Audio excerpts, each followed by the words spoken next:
অসাধারণ নান্দনিক সৌন্দর্য, সুস্বাদু খাবার, হাজার হাজার বছরের পুরনো সংস্কৃতি আর ভূমধ্যসাগরীয় অঞ্চলের সহনশীল চমৎকার আবহাওয়া ইতালীয়দের পাশাপাশি বিদেশিদের কাছেও প্রিয় দেশ ইতালি। কর্মসংস্থানের জন্য দেশটিতে প্রায় 50 লাখেরও বেশি বিদেশি বসবাস করেন, তার মধ্যে প্রায় 3 লাখ প্রবাসী বাংলাদেশি। ছোট শহরে বাড়ি ভাড়া সহনশীল হলেও বড় শহরগুলোতে ভাড়া আকাশচুম্বী। ইতালির বাণিজ্যিক রাজধানী মিলান, রাজধানী শহর রোম, ফ্লোরেন্স ও ভেনিসের মতো শহরে বাসা ভাড়া অনেক বেশি, অনেক ক্ষেত্রে বিদেশি শ্রমিকের মাসিক বেতনের চেয়েও বেশি। পরিবার নিয়ে বড় শহরে বসবাস করতে হিমশিম খেতে হয় প্রবাসীদের।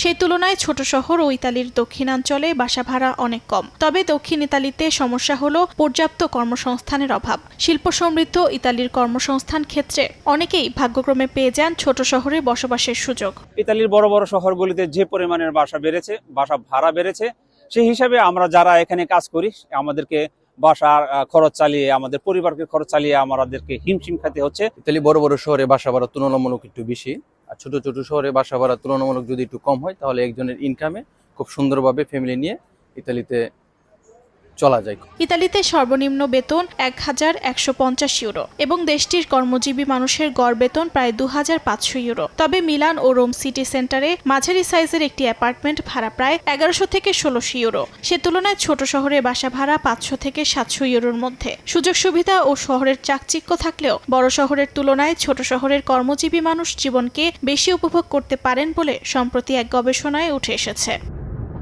সময় সংবাদ, ইতালি।